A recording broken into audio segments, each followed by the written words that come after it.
Welcome, ladies and gentlemen, to Chatt It Up Sports. We come bearing gifts. I believe this is episode 186.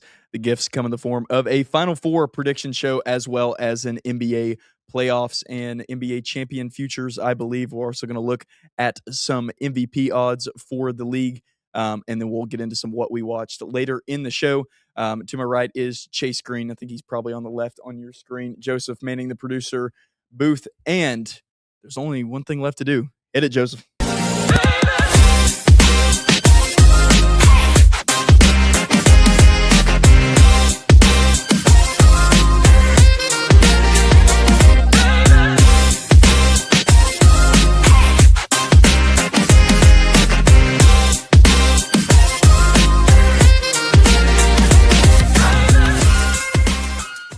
Episodes, yeah. 186 episodes. We're discovering new things here. Joseph just realized he could turn the music down in everybody's headphones. Of course, he is the only one rocking headphones. We're learning. Hey, it didn't take us to episode number 200. Progress.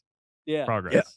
We're eventually going to get there. Maybe one day we'll. What is something that we need to improve upon? I don't. The number one thing is we're the worst lingerers in the world. Right. Yeah. We're all here by 6 o'clock. And it's What time is it? 7:22. Yeah. Recording. Well, again, this is Chatt It Up Sports, episode number 186. You can see up there on the screen. You can also see this, our presenting sponsor, Ideal Yachts. Find them at idealyachts.net. Patrick, Sarah, Landon, Marty, and the rest of the crew. They provide excellent service within the Chattanooga area regionally and also nationally. I went to the Chattanooga Boat Show a couple months ago. Got to learn a little bit about their business. Got to see them in action. They're a broker licensed here and in Florida. You have to be licensed in Florida to sell. I learned that was very important. So check them out at idealyachts.net today and tell them Chatt It Up Sports sent you. All right, gentlemen, with the sponsors out of the way, we will now move into first little bit of information I've got here. It's the Final Four. Last week we had the Elite Eight. You guys covered with Greg on that was Monday's show. Yeah, would have been released on Tuesday. You covered the Elite Eight. You covered the shot. You covered the insanity that was the end of that UConn Duke game. But now none of that matters. The slate is, for all intents and purposes, wiped clean. I'll keep ringing the bell for the 100th time. Play the games closer together. If the games were today, I would care a whole lot more about them than if they were Saturday. I get it. They got to travel. They got to set everything up. But for me, I just would like to see them closer together. I would like to see all college playoffs closer together. Always. It would be nice to have Thursday, Saturday. Yeah. I guess, like with college football model, they're always like, Monday, just it's better ratings. I'm like, really? They're not competing with the NFL. That's the thing. Exactly. They don't want to compete with the NFL for whatever reason. Right. Like I still stand by it to this day that if they did a 1 o'clock, 4:25 NFL games that night, national championship college football, it'd be the greatest. Be awesome. Yeah, no, it would be great, especially with all these new broadcast sponsors or broadcast partners, jumping in, Netflix, all those, the new age. I mean, I think there's absolutely room to do something like that. But you've heard me say that 100 times. We're here to discuss the here and now, the Final Four. Our teams, gentlemen: Michigan, Arizona, UConn, and Illinois. Well, if I told you that was the Final Four a month ago, would you have been surprised? I would actually be surprised by UConn. That bracket was just so filled with names. Yeah, very tough. It was side of the bracket. Big brand. And I just thought Duke was going to be a wagon, man. I thought they'd lose to State. I never trusted Michigan State. Couldn't do it. I really like this Duke team. Yeah. I saw flaws, especially when they lost starting point guard, but then Hayden looked so good towards the end. I was like, they'll be fine. I just can't believe they gave that lead up. What a massive hiccup. UConn just got a lot better, and I'm like, I guess now you shouldn't be surprised. You're like, this is probably one of the 3 best coaches in college basketball. Like, this is his least talented team. If not the best. Huh? If not the best. Yeah. Yeah. Yeah. It's like, okay, here we go. Like, he's gonna do it again and get to the Final Four. And Hurley is what he is. Like, people don't like him. Some people love him, and Hate him. Yeah, a lot of people hate him. Like, he's kind of a jerk. Anyways, Illinois was another one that talent-wise coming into the year, it was really funny to watch because they're this team that's basically built from the Balkans. Yeah. And Yeah. it's all these guys are like 6'4" to 6'9", European dudes, pretty tough. And then you got Stojakovic, who, if they show his dad one more time, I think we're going to Yeah. And we need to see another shot of Peja. Always got to have Peja up there. 4th in the MVP voting one year. Isn't that crazy? Yeah. Yeah. Inspired a generation. But the Michigan, Arizona's, no. Right. After Michigan beat Gonzaga like a drum, I was like, oh my gosh, here we go. And then Arizona, just watching them throughout the year, this team's so awesome. So awesome. I would say these are the 2 best teams in college basketball. I think when we talked about college basketball off air with you, I was like, yeah, these are the 2. When they bring their A game, nobody else in the league, in the country can touch them. Like, and it's showing right now. Oh yeah. Like, if Duke had made it this far, I would still take either of these teams over Duke. If Michigan State had made it, Houston, no matter what version of Houston we were seeing, definitely would have taken them. There's nobody else in this bracket. I mean, I think from what we've seen, I know it's easy to say hindsight's 20/20, but I think besides Florida, the 2 best teams got to the Final Four from that side of the bracket. Yeah, I do too. I mean, it's just so funny how different you can play in March. Yeah. Like, I thought Houston would play a lot better than that. This Illinois team just did the right things, man. They just really figured it out. And, you got to play who you got to play. And so beating Iowa was it was fun at times for that game, but then it was the Illinois show. It was awesome performance. Right. By Iowa again. But Illinois just had to play them. And it's like, you hadn't to face – I think the Nebraska game would have been very different. They could have probably been a little bit closer because you could have a little bit more offense out of that. I just think Illinois is a terrible matchup for Iowa at that time. So, yeah, and you're right. Iowa was way less talented. Way less talented. Yeah. Great coaching stuff. And, God, they got such a good pickup. And all those Drake boys, there's not a lot of Iowa recruits. It's all the Drake guys. Yeah. But what Michigan did to Tennessee just showed me even more so. I was like, oh, Tennessee's defense at least keeps you around. They tear you up on the offensive boards. But Michigan just dominated. Yeah. They're so nasty. Michigan, talent-wise, and matchup-wise, had Tennessee completely figured out. Like, I would really have loved to hear the pregame discussion from Michigan's coaching staff about Tennessee, because it showed when they walked in that building, like, come on, guys, this is who we got to go through the Elite Eight. Like, they would have been – no one would have blamed them if they were looking ahead to this Arizona matchup, but they didn't waste any time with this Tennessee team. Didn't even let them hang around. No. Wasn't even close. That's what's shocking to me is like, and then can you scroll up to Arizona real quick? Like, that was another part too, was I know the score is not the same, but what Arizona did the second half against Purdue showed me again. I'm like, oh, yep, we got the right 2 teams on that side. We got the right 2 teams. Again, Duke had to give up a monster lead. Again. Makes me just the Carolina guy. Oh, yeah. Oh, dude. man.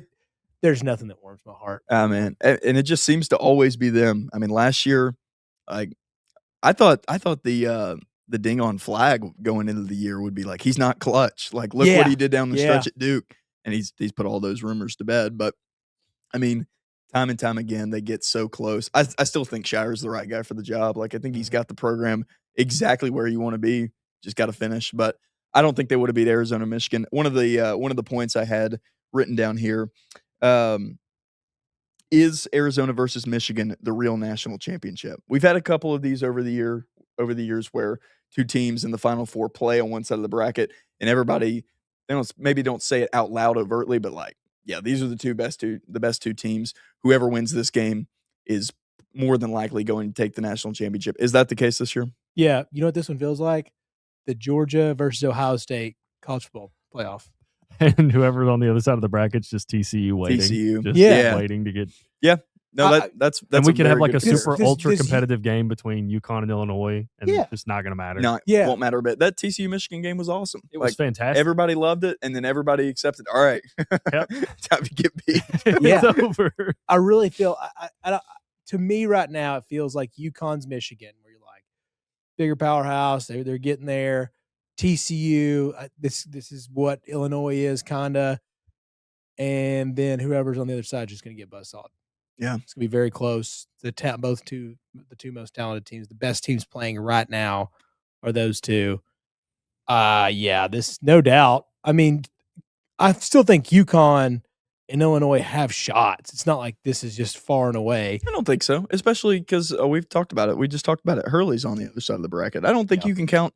I don't think you can count a guy like that out at all. And I don't think you can count the way, the style that Illinois plays out either. Because I mean, I'm looking at some of their metrics. Like, they're by far the most efficient offensive team in the country because they don't turn the ball over. They don't commit offensive fouls. They just do everything right on one side of the ball. Yeah. So, in theory, if you get Illinois' best offensive game, then it doesn't matter what the other team does. But that's why you play the games. Yeah. That's why you line everybody up 5v5. You get the bench players in there because that does matter. That stuff does matter. And looking at some of the this stat gets thrown around all the time. It's a huge popular stat right before the tournament. Helps a lot of people be wrong in their brackets. Bingo. Required to be the champion. Historically, since 2002, you have to be a top 21 offensive team in offensive efficiency and a top 44 defensive efficiency team. So, where do our final four teams rank in that? Anybody want to guess? I sent this to you guys.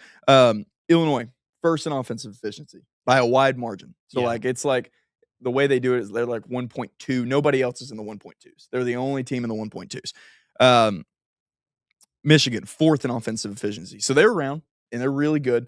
But they are not really that close to Illinois from an efficiency standpoint. Arizona, eighth in offensive efficiency. And UConn, now the eye test, I think, definitely backs this up from what I've seen. 47th in offensive efficiency. So not only are they not top 21 in offensive efficiency, they are not even double top 21. They're not even 42nd. They're not 22 to 42nd. They are 47th in offensive efficiency. Really quick, Michigan first in KenPom, Arizona second in KenPom, Illinois fourth in KenPom, and UConn is ninth in KenPom. So all top 10 teams. So the KenPom statistic, was it Pomeroy? Is that the that would tell you that all of these teams somewhat deserve to be here anyways. And then we get to the defensive efficiency where these teams are a little shakier. I will say the defensive efficiency, it's kind of a red herring because you go through there and then I think I saw one at like 14th is like SIU Edwardsville. They didn't have some weird ones. Yeah, they didn't have a winning record. So defensive efficiency is not the marker that offensive efficiency is. But Arizona's sixth in defensive efficiency, Michigan's eighth, UConn's 14th, and here is the biggest outlier of the four remaining. Illinois is 69th. Nice. In defensive efficiency. Nice. 69th. Feels right. That is like, that's not good. I mean, the Division I basketball has what? 300? 300, 300, yeah. 300 something teams in it.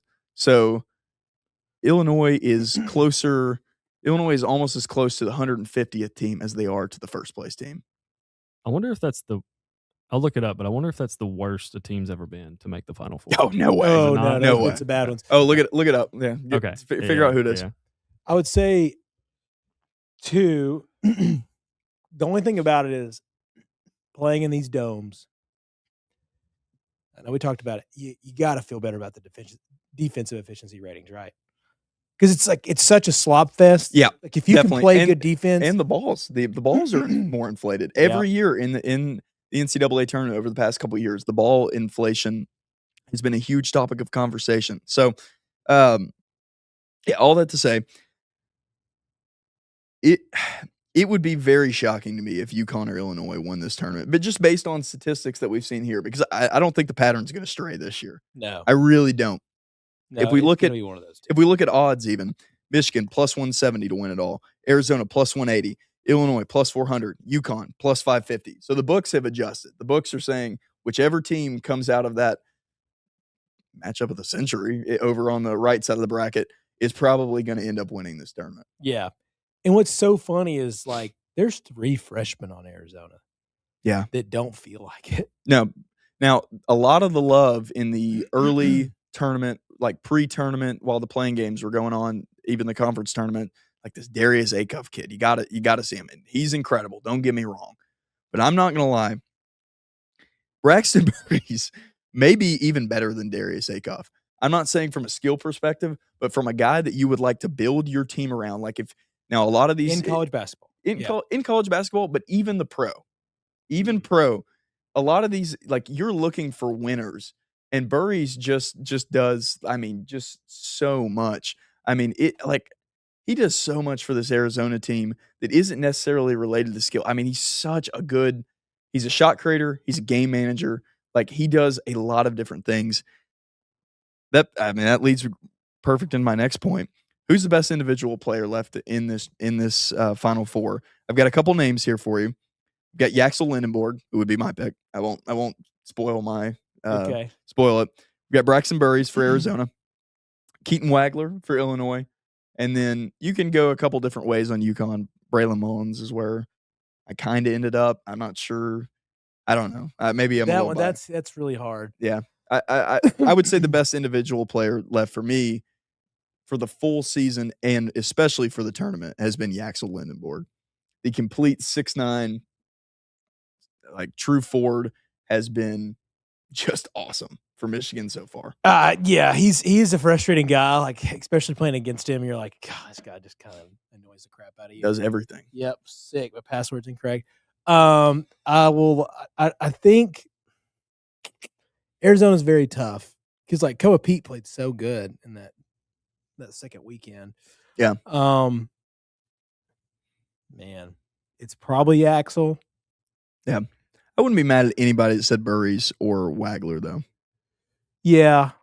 And it's hard to take out, like, the NBA thought process of it. Sure. You know, it's hard to think about, okay, how can I be like, oh, this guy's going to be a better NBA player? It's like, well, I know that's tough, but it's like, hey, man, they're not playing in the NBA just yet. I'll say, because I think Wagler's going to be the highest draft pick. Him or Burries, yeah. Yeah. One of the two. It's probably going to I think Wagler will be 6. Yeah. So I would say it's Yaxel, Burries, 2, Wagler's like 2B. Yeah. I just can't get behind individual guys on UConn right now. Yeah. That's not what they are. There's nobody that stood out, to be honest with you. I mean, honestly, it's kind of been like UConn, they played very, very well against UCLA. They played pretty solid against Furman. And then it was kind of just to get through it the last 2 rounds. Yeah, it really was. Like, I don't know. Illinois is another one too. It's they just have such a collection of guys. Them and UConn are this very similar in that aspect, where it's a collection of dudes getting it done, and you got some really talented 3 or 4s. Yep. But there's not really like an individual carry. A lot of these teams are similar, I guess, on that aspect. But Yaxel can do so much for Michigan. They're just so big too. Yeah. That's going to be such a problem. So I wrote down a main question for each of the Final Four teams. Here's my main question for Michigan. Can they lose if Yaxel Lindenborg continues playing like he's been playing? I don't think so.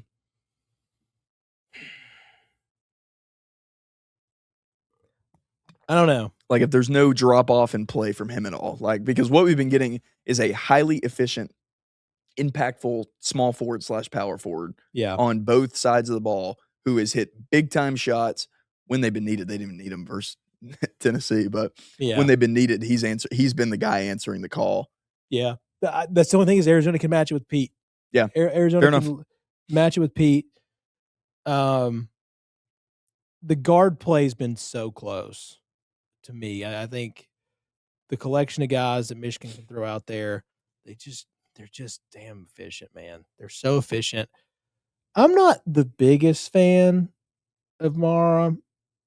Like, I think he's kind of a matchup pick. I don't think he's going to go out there and dominate. Cool. Yeah, he's cool when you don't have a guy that knows what to do against him. Yeah, he's cool in that scenario. He's definitely one of those guys where if you have to get him moving his feet side to side, north and south even, I'm not trusting him. Like, I think Arizona's just going to put him in a really shitty drop coverage situation. And you don't have to guard him. Like, you don't have to guard him unless he gets in the paint, which is that's going to play pretty big into Arizona's hands. Like, I don't like they were standing damn near the restricted area on him. In the game. Who did they play before Tennessee? I've forgotten. Alabama.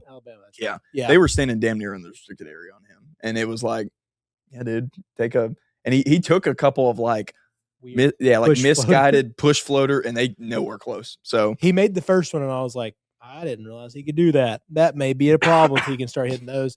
But then it comes around. You're like, okay, I got it. Cool. He's gonna get taken advantage. There's too many guys on the outside for Arizona. To think this is even going to be coming close to a good game for him. Now again, he's another size, humongous body that he can go snatch up rebounds. He's going to do some things. You're like, man, they can't guard him. But it's like, how many points has he given up? How many missed layups does he have? Like, those are little things that I think Arizona's going to take advantage of. Right. All night. Absolutely. That's a good point. So for Arizona, my main question, can they overcome their 3-point disadvantage? I know they put up 110 on Arkansas, and they've looked good shooting the three in the NCAA tournament. But the knock on them all year has been like, if you can kind of just force them to try to bully ball you over, and you can shoot threes on them, and you can match threes with twos, then it's not like they're allergic to shooting the three ball. They're like, they shoot it, but like they prefer to go inside. They prefer to get the looks at the rim.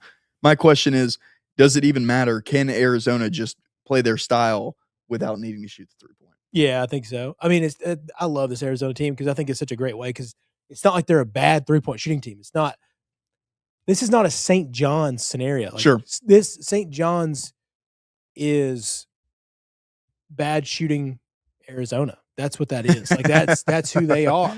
It's very similar. You got, size, maybe a few little things size differential wise, but either way, it's a similar style. Just go get to the bucket, dude. Right. And nobody can. They're so efficient, good inside. To watch their action, man.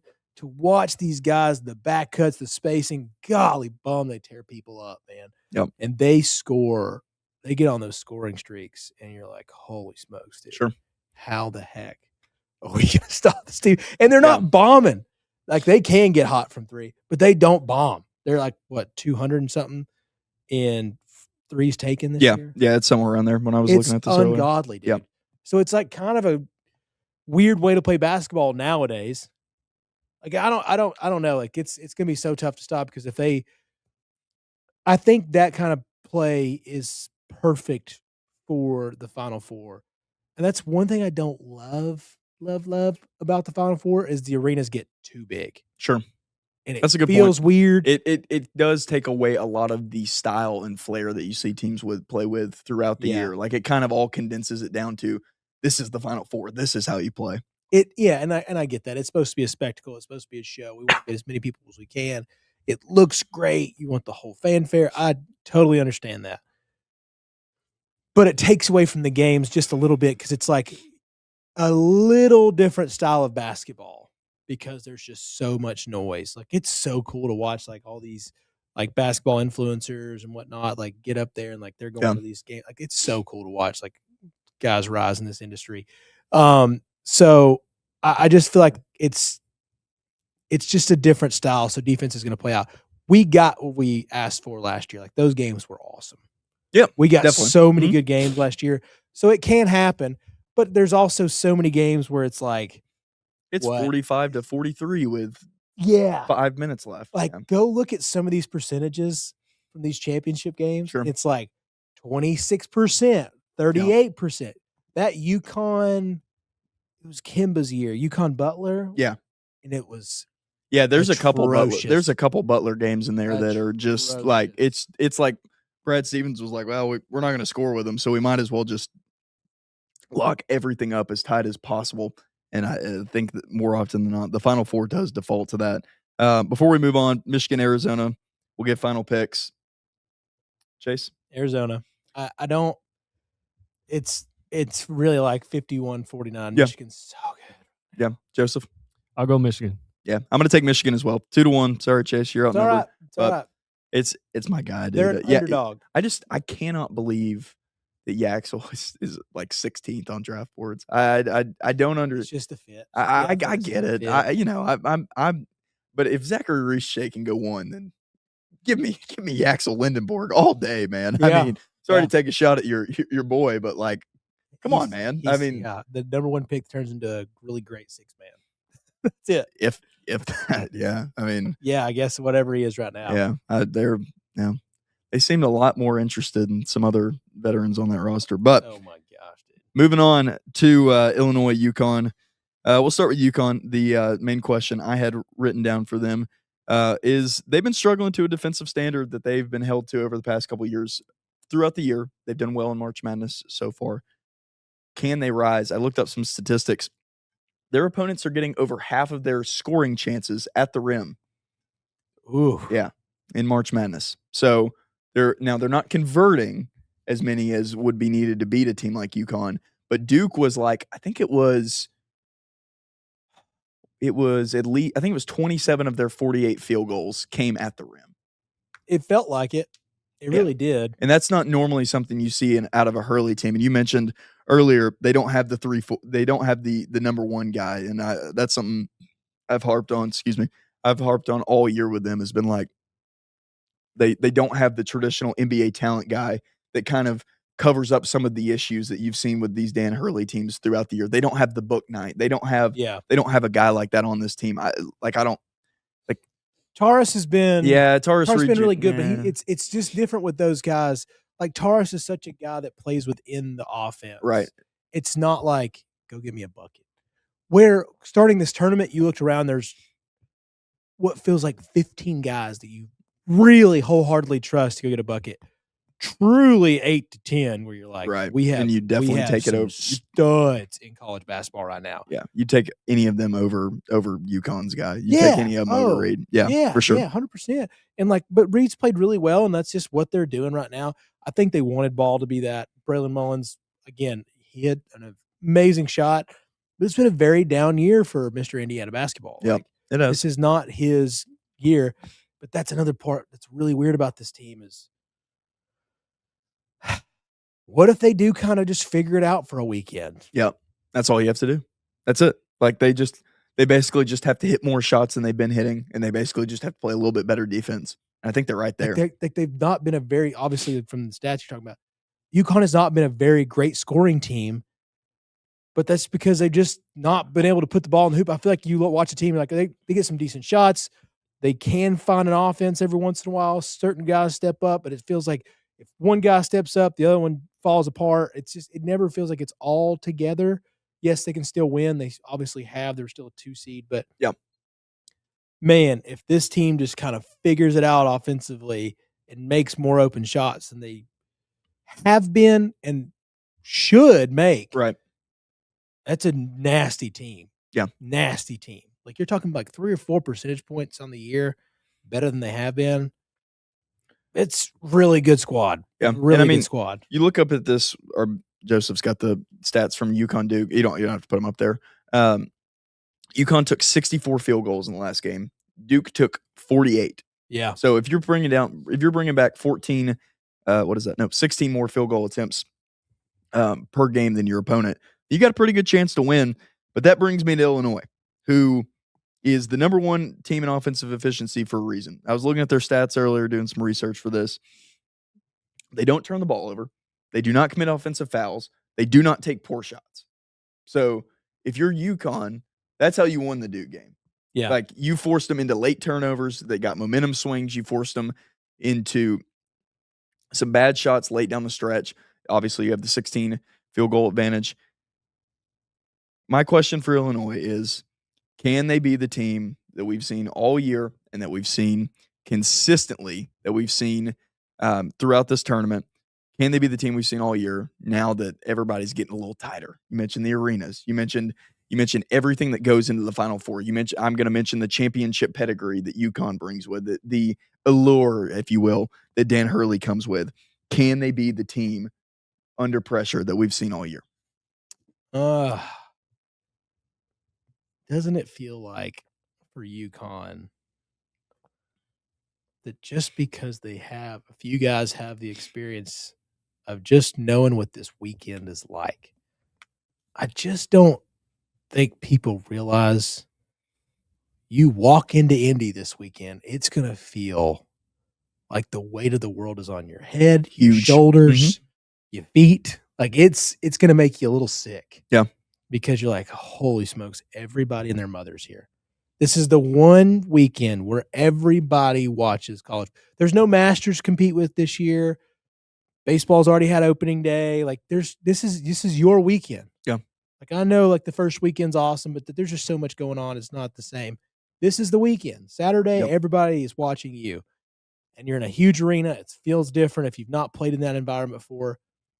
That's what worries me about Illinois is UConn just knows how to operate the weekend, and that matters. Like, hey, it's going to feel weird. You're going to have these press conferences. You're not overly stimulated. I think being acclimated to the stimulation of the weird stuff that goes on this weekend matters. That worries me for these Balkan boys. Oh, yeah. Yeah, and definitely. Like, oh my gosh, these influencers are out. All these cool people are here. Yep. This guy's asking me to do this, but I can't go do that. I'm like, oh man, coach telling me I can't go have fun, you know? Right. It's like, no, dude, lock in for one weekend. Now that might be something else. These kids are older. Like this Illinois team has some really good freshmen, don't get me wrong, but they also have some guys that played some basketball for a while. And I do love Brad. I think Underwood's a really good coach. I think this team of the inexperienced long tournament run teams is a team that could be built for this. Yeah, I think more than, but yeah, it's kind of, there's one every year where you're like, oh, how did that team get here? It's like a anywhere from a 2 to a 4, sometimes a 5 seed, and you're like, yeah, I would pay attention to them. Like where'd they come from? Like nobody told me to pick them in my bracket when I looked it up on YouTube, and they really are that team this year. Yeah, and I'll say this, like, so these European kids just act a little different. Yeah, like Wimby's obviously a huge example of this. Yep, talk about him just a little bit. Yeah, it just feels different. So there is something to that. That's why I give them a shot. It's like you're so far away from home, like all these little things, it doesn't bother you. Like you come to win. There's just a little bit different mentality in a European mindset. So that could be something. Also, Paige is right there, man. He's like, hey, this is what you got to deal with. Like, media's a lot. Knows what it's like to be the man. The attention, sure. Here's what you got to deal with. You guys can do it. It's going to feel that game's going to be a lot of fun. I do feel like it's the TCU Michigan game again. But yeah. I think Illinois can. I feel better about UConn. All right. Well, let's pick the first loser. Illinois or UConn? UConn. Joseph? I'm rolling with UConn as well. I wouldn't be different, but I think I'm going to take UConn as well. Yeah, yeah. I don't see be right. Don't be different. Yeah. Yeah, I don't see a reason to stray. And that makes me feel bad because I think I want Illinois. Yeah, I think I want them to win too. I had this in my notes. Dan Hurley, 2 championships. Nobody else has one as a head coach. So if Hurley loses, there'll be a first-time head coach winning a national championship this year. Wow. Yeah. Pretty cool. And especially so him and Golden are the only ones that have them. Him and no. Calipari. Calipari, Patino, yeah. Izzo. Yeah. Active ones. Not Rick Barnes. Not Rick. Wait, are we missing somebody? I don't think so. I know Nate Oates has never been. Nope. All right. Before we hop out of the Final Four segment, we'll just pick a champion. I'll take Michigan. Zona. I'm sticking with my team. I've had them the whole time. I put Arizona in one of my brackets. I don't remember if I had Michigan. I think they might have been my other pick, but based on the fact that I'm picking Michigan to win that game, I'm going to pick Michigan to win it all. Yep. So, yeah. I think it's smart money. That is plus 170 and plus 180, respectively, right now on the books. When we come back, we will go over basically. I think the name I ended on this one is the Casual Fan Guide to the NBA playoffs. Yep. We'll go over that. We'll also go over what we watched in the show. Stick around. We'll be right back. All right, coming back. Welcome back into Chatt It Up Sports. Thanks for hanging out with us. Thanks for listening. If you made it this far in the episode, hit subscribe for us on whatever platform you're on. Turn on our post notifications. Go follow us on all social medias. We are on Instagram, Facebook, TikTok, Twitter, YouTube. Miss anything? LinkedIn. We're on LinkedIn too, I think. So we sure are. Yeah, we're on LinkedIn. Go follow us over there as well. All right, boys. So we were kind of workshopping what to do for the second segment. Chase, you wanted to do some NBA. And just put the camera on yourself. How much NBA basketball would you say you've consumed this year? How many, I have not watched live game minutes? No, 0. Zero. You've not seen it in like a I mean, restaurant. we're talking about like I'll even give you dude. like corner of your eye, like maybe one play you saw it. You were at Cheddar's or something. Oh god! Like, I'm racking up all the minutes I watched the NBA at Chili's. No, legitimately, dude, it's zero. It's zero. It's okay, zero. Yeah, perfect. Well, this is the segment for you. Oh, so God. I know that we don't talk a lot about the NBA on this show. I have a separate thing that I do on our YouTube channel where I talk a little bit more about it in depth when there's time. Sit down, little solo shot. But this is the casual fan guide to the NBA playoffs. So we're going to start off at the top. We're going to start what I think a casual viewer, not somebody who watches a little bit more or pays a little bit more attention than Joseph, knows about the league. Okay, so we're going to start off there. All right, so your blue bloods of the NBA remain in power. Celtics second in the East, Spurs second in the West, Lakers third in the West. I had to find a fourth blue blood, so I threw the Knicks in here. Knicks third in the East. I wasn't happy about it, but that's where we got to. So all those teams, except the Knicks, are above 50 wins on the year already. I think there is like eight games left. Yeah, 7-8 games left. So next, Wemby having a historic season. Chase, if you had to give me Wemby's points per game, what would you say? I actually don't know. I'm going to say 27. 25. If you could give me his rebounds per game, what would you say? 12. 12. Okay. If you could give me his blocks per game, what would you say? 3.2. 3.1. Let's go, baby. Right on the button. Wow, all right. I knew it was really good. Thanks, dog. Yeah. Right on the button. So, Wembanyama in his third season, arguably becoming the face of the league right before our very eyes. So I think the casual viewer would know that. Third, something that I think has driven many media headlines and social media posts over the last couple weeks. Luka's post-divorce explosion.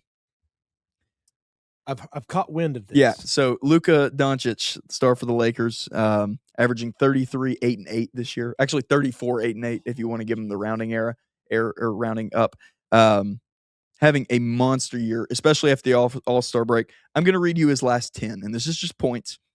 51, 30, 36, 40, 60, 33, 32, 43, 41, 42. If you add that up, he's averaging about 40 points per game over his last 10. That's 40 points per game. Disgusting, yeah. Dude. And he's not hurting in the other departments either. He's had at least one triple-double that I remember. I think I watched it. He's had at least over the last 10. Luka has exploded since his kids were taken and his wife left him. So I figured, I mean, you know that, right? Casual NBA fan, you think they know that? Yeah. All right. And then finally, I have Thunder remain in power despite injuries. 60 wins, first seed. Spurs are like, what are they, 2.5 games back? 2 games back? Yeah, I think the Thunder are going to be the 1 seed. SGA having an incredible season. Jalen Williams has been hurt the whole year. Hartenstein's been out. But the Thunder remain at top and the title favorite. All right, so now we're going to move on to the things that the casual viewer might know. Cade Cunningham and the Pistons lead the East, but Cade is out with a collapsed lung right now. Got kneed in the lung, and it collapsed. It's a very, very rare injury. The play watching it is, it's such force. Like I've not even seen the play. Yeah, he's going for I think he's either going for a loose ball or he's sliding over. And he gets kneed in the lung, and it's just like a straight force shot directly right here. Oh, it's so bad. Oh my goodness. Yeah. It is, it's not fun. Here, we may get it up on the screen right here. Let's see if we can find it. Watch this real quick. Yeah. Yeah. Oh, wow. Yeah, see if we can get that up on the screen. Perfect time. Yeah. Oh, it's just a straight like pinpoint shot to the lung. Shout out to Brian Sutterer MD on YouTube.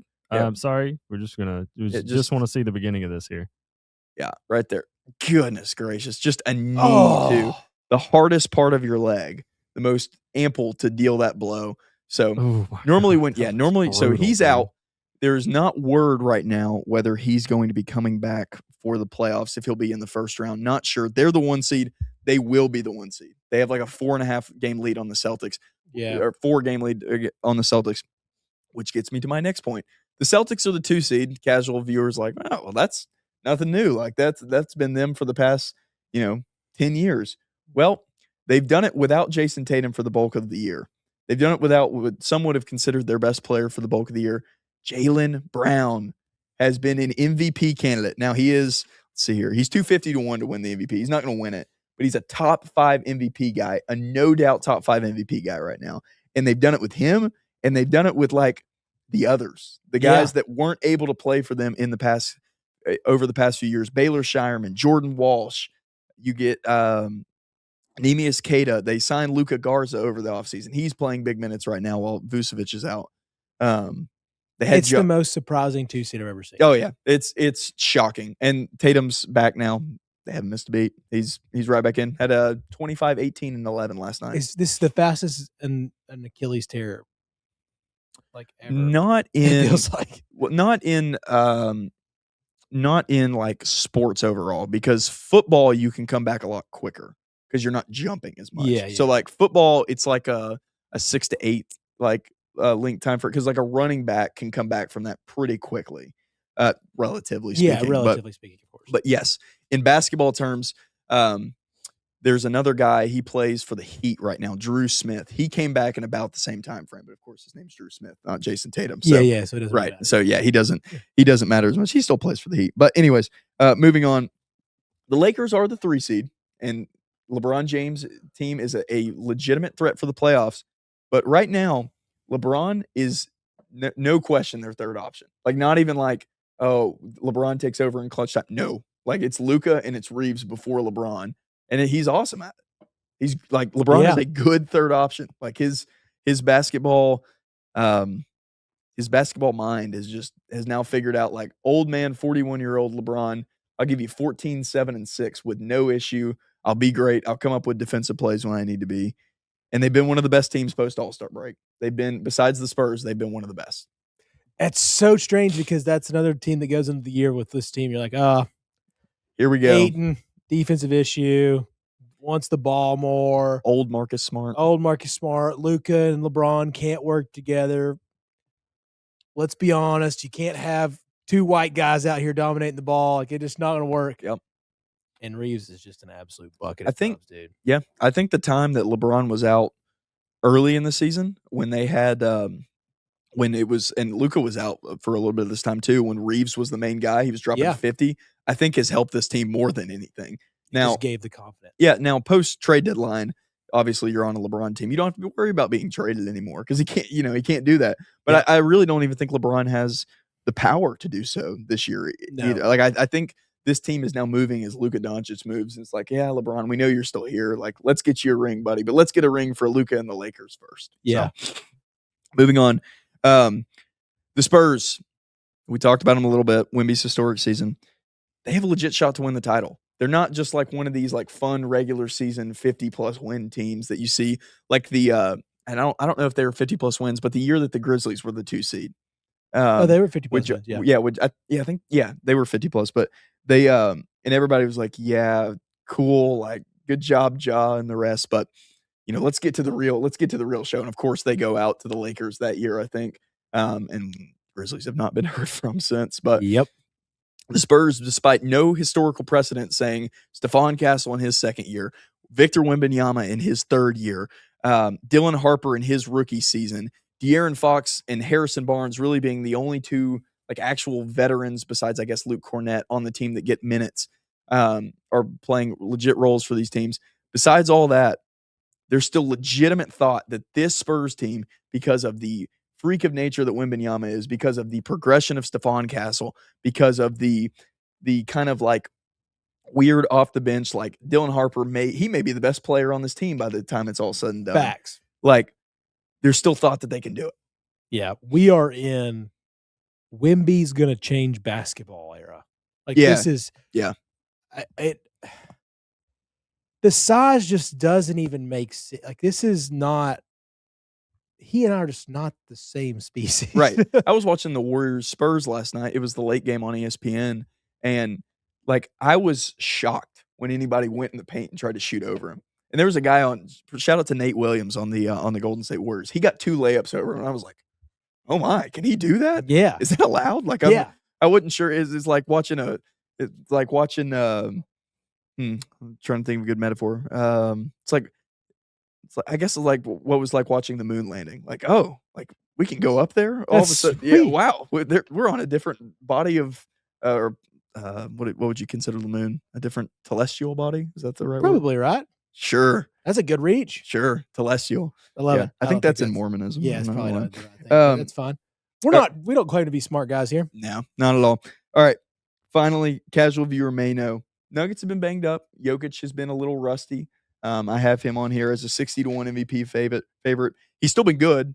He hasn't been. He's still incredible. Yeah, he hasn't been the Nikola Jokic that we've come to expect, but he's been pretty incredible no matter what. And the rise of Jamal Murray, the regular season Jamal Murray, not just playoff Murray, where he's like, he's getting them to the 2023 finals. He's the reason, probably one of the biggest reasons they won that.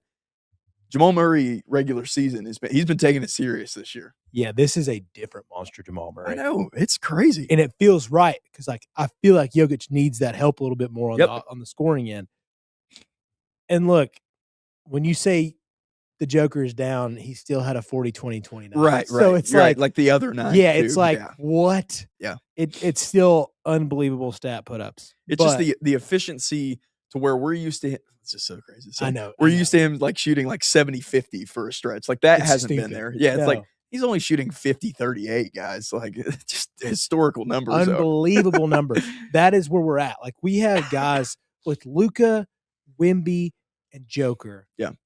It's like trying to comprehend these guys, these European boys, is just different because Wemby, not only are the Spurs good, right? They're the only ones that have a winning record against the Thunder.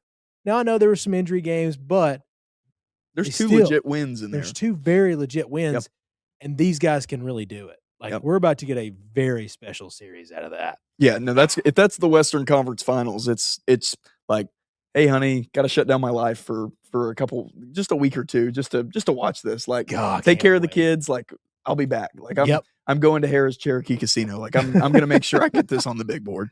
That's gonna be awesome. But finishing up on the Nuggets, Peyton Watson, tremendous leap this year. Thoughts that they're gonna have to pay him a big bag. Aaron Gordon's been banged up, but he's coming back. You know, he's huge to the Jokic experience as well.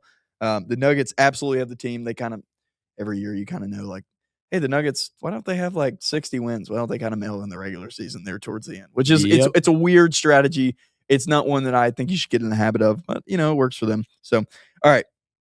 Casual viewers do not know. So, Joseph, I'm going to say a topic, and you're going to tell me whether you have any idea what I'm talking about. Okay? Okay, yeah, let's do it. I can't wait to embarrass myself. All right, we're going to start here. Yep. The Magic are just terrible. Yep. Oh, you know that? Well, I can see their record. Well, they are I would consider them to be okay. It's far and away the worst playing team. It's probably not fair. Okay, they do have a better record technically than the Miami Heat. So if you're saying that they are the worst playing team, yet they do have as of right now, the way I'm looking at the standings, they have a better record than the Miami Heat. Will you click on their logo for me real quick? Yeah. Sorry, I actually meant to do this earlier. Will you look at that game that says at Raptors right there? Yeah. Oh, they didn't score 100. No, not that they didn't score 100. Look at the deficit. Oh, my God.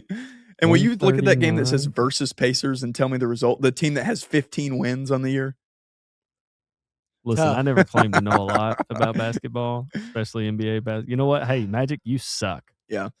Will you look at that nice little L streak? What is that? 6? 1, 2, 3, 4, 5. It's 6 in a row. Yeah, 6 in a row. Hey, but then they ripped off, 1, 2, that 3, was 4, past. 5, the losing streak is after that winning streak. They finished the All-Star or coming out of the All-Star break. They were better, but the wheels seem to have truly fallen off, especially when they're playing good teams, and even when they're not. Like they're struggling to beat the Kings up here. They're losing the Raptors by 52. 52, dog. 52 points. Must have had a good time. Lost in the 6. Yeah, they lost to Atlanta by 29 the other night, and it was never close. Nope. Somebody named Kane led them in scoring. I don't know who that is. DeAndre Kane. Kane the Conqueror. I have no idea who Kane is. I'm sorry. I generally know a lot of these guys. Sure? Click on their roster. Who is Kane? I think it's Jamal Kane out of Oakland. No way. led them in scoring, 4.9 points on the year. Never So, heard. anyways, that's where we're at with the Magic. They're terrible. It's the biggest disappointment in Golly. the NBA. Sure. I'll say that. I would say besides the Wasn't Bucks, didn't they I have a would lot say of preseason hype? Yeah, Isn't yeah. that why? 'Cause Isn't they that got why? they got Bane from the Bane, not Grizzlies. Kane. Bane Bane, from not Kane. Memphis. Like it was supposed Okay. to be like the guy. Now he's been pretty good. Pretty good. Paolo he's been disappointing this year, and a lot of their Suggs doesn't play as much as you'd like him to. Anthony Black's been out. Franz has been out. Like they are just truly bad right now. So, Okay. yeah, Magic are terrible. On a slightly brighter note, and especially for the guy sitting next to me, Hawks 10-2 in their last 12. Did you know that? I did. I did not know that. I had no idea how good the Hawks were. Will you click on the Atlanta Hawks? Yes, I will. Dude, they have not only been good, they've been beating good teams. They beat the Celtics the other night. They split the Celtics over the last week. They beat the Pistons. They've With or without Cade? without Cade. Yeah, but the Pistons have been honestly just as good without Cade. They've been rattling off wins. They beat the Pistons. They beat the Magic by 29. They handled Orlando again. They handled Dallas. You see that up on the screen. Like the Atlanta Hawks without Trae Young are a different basketball team. Jalen Johnson running the show. You see CJ McCollum kind of closing some of these games. They've been special. They're the 5 seed right now. I'm scared to see them if I'm pretty much anybody in the league. I'm not falling for this. This No. this feels oddly similar to the night we did the show here. We had the VCU North Carolina game on. And Drew was like, "Yeah, you got this lead," and Chase was just like, "I hate everything about this right now." Like that's exactly There's what nothing that they can do to conversation just convinence felt you like. that they're Scroll up. they're a legit playoff team. A few more games. All right. Go. No, They scroll did lose to down. the Pacers. Okay, scroll down. About right there. Okay. So they had a little 3-game losing streak, but I just want to show who most of these wins are. That's fair. It's really bad. Philly, don't trust them. Don't think they're very good. They can be when they didn't have everybody back then. Yeah. Philly, Brooklyn, back-to-back Washington. Trey didn't even play those games. Portland, Milwaukee, dumpster fire. Philly again, sick. Dallas, bad. Brooklyn, even worse again. Milwaukee, Orlando, just talked about disappointment. Dallas. That's a huge winning streak against some of the worst teams in the NBA. True. It is schedule based there. And then Houston, you go get kind of waxed by them. Golden State, Bad. not very good. Without Memphis, Steph. whoa, my God. Terrible. Huge wins. They're beating bad teams bad. I'll say that. They're Yep. beating them pretty bad. Which was not something you could say of the Trae Young era. No. Now, I will say at Detroit on a Wednesday night, you go get a dub. I'll take that. Lose to Celtics, not a pretty close game. Sacramento, beat Boston at Orlando. Back-to-back good wins. I'm not saying this team's bad. I just know a good 5 seed when I see them. You know what? That's fair. So you have no faith that they can beat any of the teams above we them. are not getting back to the Eastern Conference Finals. Okay. I'll say that. I will say in that I think they can win a playoff series. in that Boston game, the one they end up losing, they were up 25-9. I was watching. I was like, oh wow, is this going to be a problem? This Hawks team going to be a problem? I mean, they lost, but still. Here's one thing about the Hawks I'll say, and this goes out to Alexander Walker. There is always an opportunity for a guy to be special. Like, this guy was averaging 7.5 points, 6 or 7 points a game with Minnesota. Comes down here and is a very, very special scorer in the Atlanta Hawks offense. Yeah. Jalen gets you the ball. Dude, this team, I love it for the long term. This is the best I've felt for a long term outlook in a long time. Oh yeah, sure. I know I was ragging on him earlier, but I'm not ready to give up on Zachary Reese today. I'm not ready. They were talking about moving him at the trade deadline. Move him. 19 years old still. People forget Jalen Johnson was way worse than this. Yeah. He was bad. We had to rookie send him down to the G League ASAP. Yeah. This is Still got a fun little Kuminga wrinkle too of I know he's driving Hawks fans crazy, and I'm gonna take the L. Steve Kerr was probably right. He's kind of a basketball idiot, but he can also give you 30 on a night that you need 30 from a random bench guy. Corey Kispert, one of my favorite guys in the league. So much fun, so efficient. Shot 45%. His entire career from 3 in Washington was just subsisting on their bench. Yeah, and then All it takes is Trae Young, and now you've got him. You got McCollum, who's leading them in scoring every third night. Like, he feels super comfortable down there. Yeah. Like this team is very good. And I've always liked CJ as a dude. Yes, because he beat Duke at Lehigh was a great start. But as a guy, and he's a very smart fella. He definitely has got a future in NBA leadership of some sort. So he's going to be great. He's already on every committee. It feels like for them. He's the equivalent of the player. Is it NBA PA? Yeah, he's the president. Yeah. So CJ's just got everything right. But now he's feeling comfortable playing basketball for the first time in a while. Down there in NOLA is just a disaster. Like, and it's not much better up in the district either. It sure is not. I mean, goodness gracious, they have to feel so excited. And look, man, I think a lot of people realize Atlanta's pretty damn fun to come to. I love their arena. It's my favorite. Like, I've only been to Atlanta and Charlotte. Charlotte, I was just there over the weekend. Charlotte, I love you. Atlanta's got you beat by a mile. That's sad. My friend group started going to Hornets games, Bobcats games. When that place just started opening. Yeah. And it was so nice, man. Yeah. Like that was I heard they did I heard from a local there that they did have done some remodels like recently, but there's just not a whole lot to do in the Hornets Stadium right now. No, it's very bland. It's like a boring stadium. They've got like the Dr. Pepper, like it's like a little zone, but like Hawks, like you can walk around the corner for forever and just keep finding things to do. You can see like their boxes are like right out in the open. Like they have a bunch of stands. They even have like activities to do out there. It's kind of like a baseball stadium for the Hawks. Like there's a lot more food vendors at the Hawks. They have a third level. It's not been built for the new consumer. No, I don't think so. I don't. Yeah, it's still just a basketball arena. Like if you would have taken State Farm 7 years ago, this has been very different. The Hawks did a great job on the remodel. Yep, I can't wait. I've already looked into going back in the next couple of weeks. I just don't know what's going to happen. But this team makes me feel good in the long term. I think Jalen is so special. Do I think he's going to be the face of the league? No. But do I think he's a guy that can be a top 10 guy at some point? I think so. Statistically, yes. Yeah. I think my biggest question with him is like, I love the statistics. I love when a guy's getting the triple-double, but it kind of comes down to the Luka argument of like, okay, where is the impact? How does this impact? Like, is this a Jokic 25, 10, and 10, or is this a Luka 25, 10, and 10 where you're like, all right, dude, it definitely leans more Luka right now. I agree. All right. Got to move on. All right, how many, Joseph, here's a question for you. Oh, Lord. How many games in a row would you say that the Hornets have led the NBA in net efficiency? How many games in a row? Just so, like, overall in the season? Overall, like, season average in a row, they've been at the top. How many games? 0? 40. Oh. Look at how many wins they have. Oh. So they started out 4-14 this year. Oh, God. Yeah.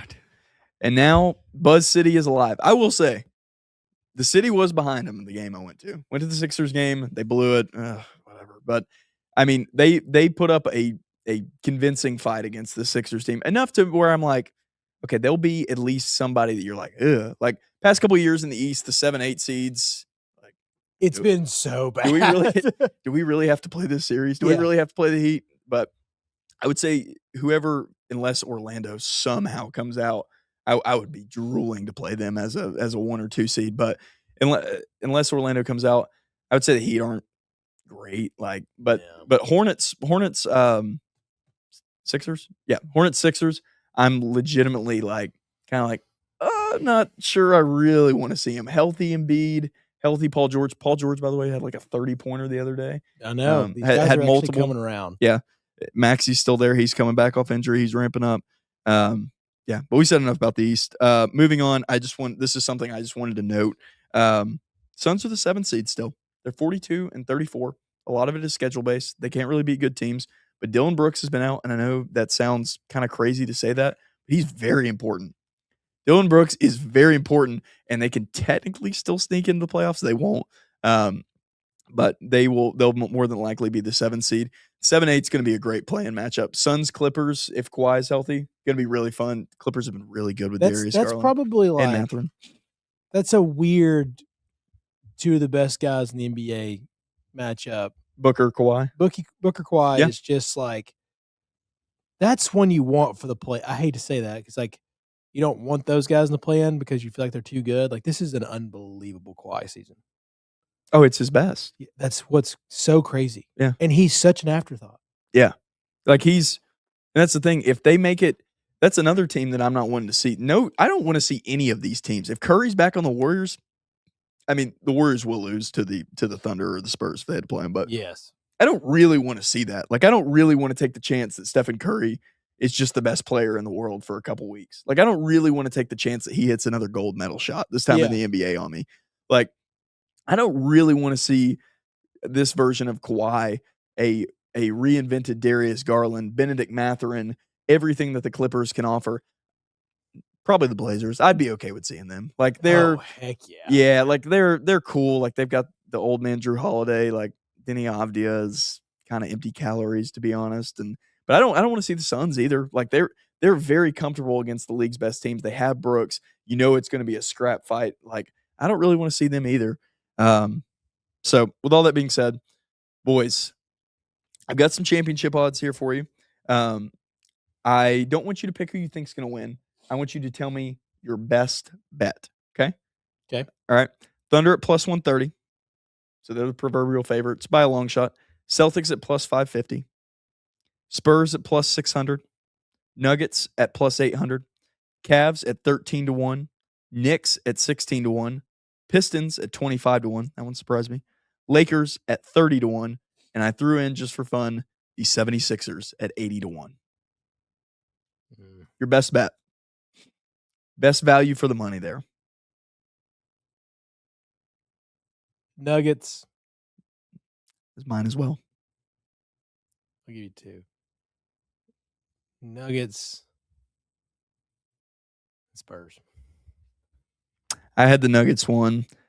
I actually ended up at 30-1. You're giving me post-divorce Luka and third option, okay with it, LeBron James with Reeves and all that. I'm not drinking the Kool-Aid by any means. Like this is not me saying that I think they can win, but 30-1. Like you're telling me Luka can't just be better than the other team's best guy for a couple weeks. Like you're telling me that. So right now, can you scroll down for me, Joseph? So they would. What's their playoff matchup look like? Right now they'd be it'd be the 3-6. So they're going to get the T-Wolves or the Suns. T-Wolves have been all over the place. I mean, just who knows? Yeah, that's another one, man. Who knows what we're going to get from them? I hate because Ant should be the perfect face for the league. Yep. And he's been a little bit banged up. They have been just all over the map as we wind down the season. I last year the I think it was the same matchup. Yeah, first round was that, and it was like Ant spanked them. The T-Wolves were a terrible matchup for him.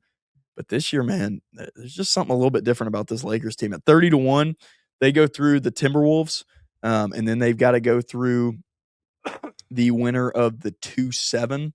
I don't think they can beat the Spurs, but if you're telling me I can win $3,000 on what is that a $100 bet? Yeah, $3,000 on a $100 bet. Yeah, I'm all I like over that path better. I mean, I hate to say that because I mean, the inexperience from San Antonio could catch up to them. Like, yep, that can happen. I don't think so. I think this is a very mature young team. Yep, but they could catch up to them, and somebody like Luka and LeBron who've been there and done that. Yeah. Like this could be a very good matchup for them in that aspect. Physically, basketball wise, it's not going to work. I think they're going to cause them all sorts of problems. I think those young wings and guards are going to mess them up for the Spurs. But with that being said, it can happen. And then they'd have to have some injury luck, but the freaking Thunder have been beat up all year. So maybe you get them and you get them got, and I think you can beat anybody in the East. Yep. Yeah. 31. That's a good pick. That's probably the best. That's probably the second best one. I think the Nuggets are. Yeah, plus 800. That's good money, man. Just having that 2-man game, it's just, especially if Aaron Gordon's gonna be healthy, they're gonna have a full roster with Peyton Watson. Like, yeah, that's really good odds. All right, Really quickly before we move on to what we watched, MVP odds. Got a little bit. I just wrote down 5 names. Shea minus 350. Wemby plus 250. There's been some movement. Shea was minus 1,500 a couple weeks ago. He's now down to minus 350. Lucas 15-1, Jokic 60-1, Jaylen Brown 250-1, just for fun. So Shea's he's close to the game mark though, isn't he? Yeah, but he would have to. I think he'd have. There's only like 6 games left. I think he can miss like 3 of them, 3 or 4 of them still. So okay. So he can't get hurt. That's true.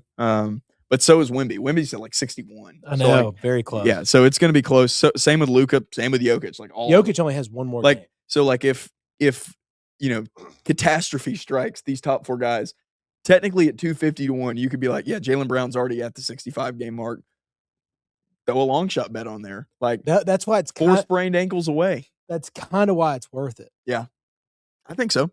Yeah, it's not 251's never smart, but it's not the dumbest because of this clause. Right. Because if you got seriously, like, God forbid, but like Wemby lands wrong, Shea re-aggravates his abdomen injury. Abdomens are no joke to play with. Jokic bangs up his knee for, keeps him out just 2 games. It doesn't have to keep him out long, just 2 games. Luka, like he is a little bit more out of shape than you would like him, and he tweaks something, and they're like, dude, we need you for the playoffs. Yep. In that scenario, stone, third place. Yeah, but I still think even if like these guys were on crutches pregame and they were at that 65 game mark, they'd hobble out there for one little measly minute. I'm not sure how that. There's a lot works. of shots in this world that can get you pretty far for a few minutes. Yeah. Charles Barkley talks about it. They'd shoot him up with horse tranquilizer back in the day. Heck yeah, dude. You think they're above that for the contract implications that these have? Like these are like what determines super maxes. Hey, can you see if Joker and Luka have like MVP clauses? Joseph, you wouldn't mind? I would just like to see if there's an incentive, or maybe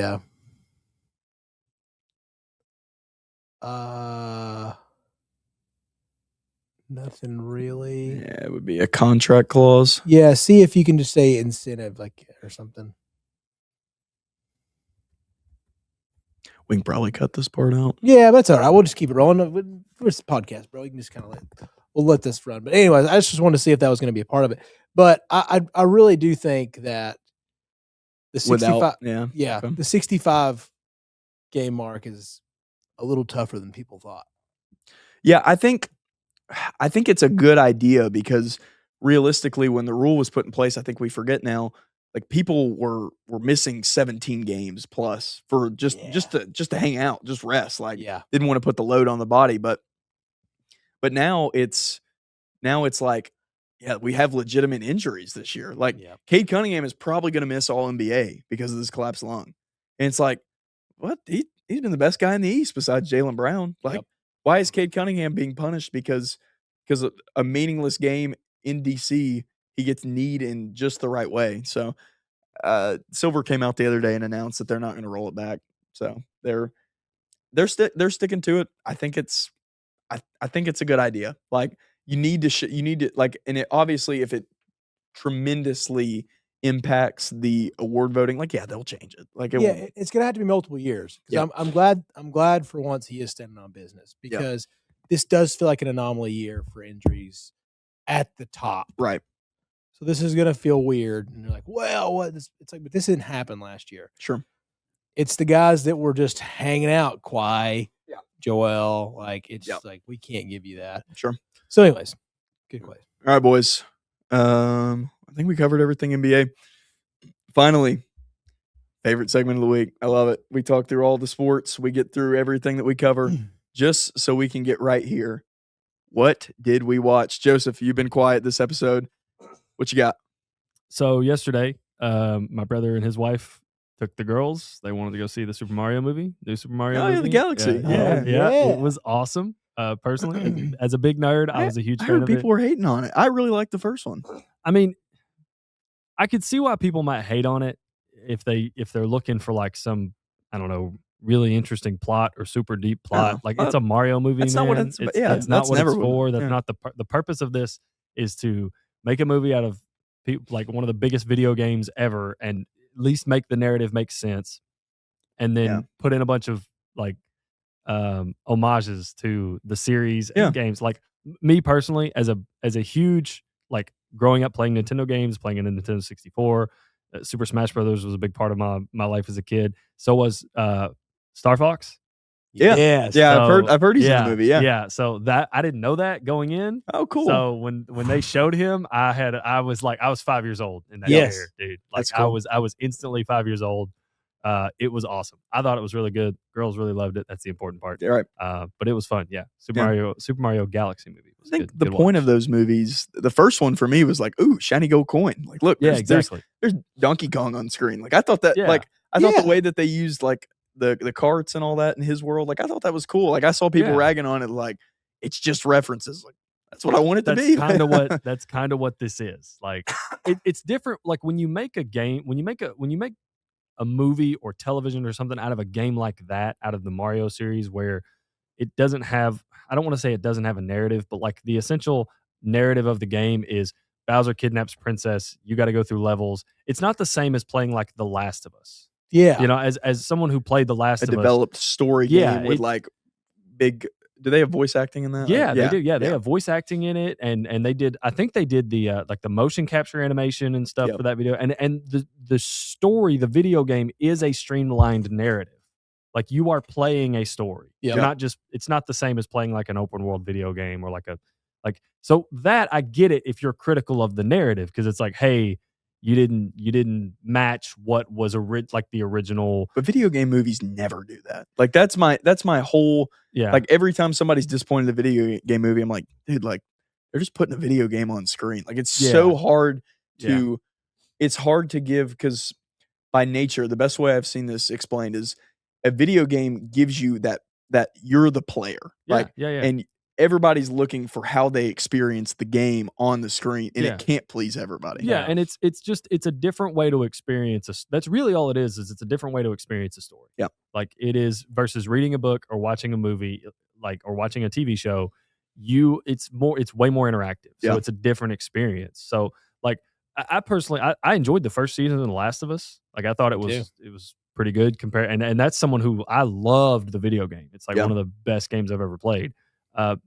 The Witcher is one of those games that's a little bit different because it's not just a video game series. It's also a book series. So like you've got to trope that in when you make a series like that. And then the whole fallout between Henry Cavill. Well, that's a whole rabbit hole. We're not going to get into that. So Chase? Not been watching a whole lot. I've been consumed with a lot of basketball. But I will say I have been watching two things. Well, last night me and the wife sat down and watched a movie together. We watched Crime 101. The new Ruffalo. How was it? And I really liked it for what it was. It's another one like it's a little different than I thought. Hemsworth acts different than I thought. I've heard it's like he would. I've heard it's like worse Heat. Have you ever seen Heat? I'd say it's a worse Heat. He's just so good because I don't want to demise it. I thought it was very good. I thought it was kind of a good criminal watch, like different take on it. Pretty dramatic at times. Not a complicated story. A good Amazon free watch. Well, I know I'm paying for Amazon Prime. Right. I almost saw it in theaters. They almost pulled me in with the stars. Like they almost got me in the theater for that one with just the cast alone. But like, I'm glad I waited. Yeah, it's good because they went pretty fast. It came to Amazon pretty fast. Yeah. Besides watching Elmo at an unbelievable rate, guys, I can't even tell you. I thought Miss Rachel was a superstar. Elmo is Jesus Christ himself, and this is I hate to say it on Good Friday, but it's just a fact in our house right now. Elmo rules the world. But I've been watching something so funny and so bad. I've been watching the 3-on-3 basketball for Barstool on YouTube. Man. It's a tragedy to watch, but it's so entertaining. Setting the sport back. Yeah. Generations. Like it's amazing how these guys can make horrendous basketball so funny.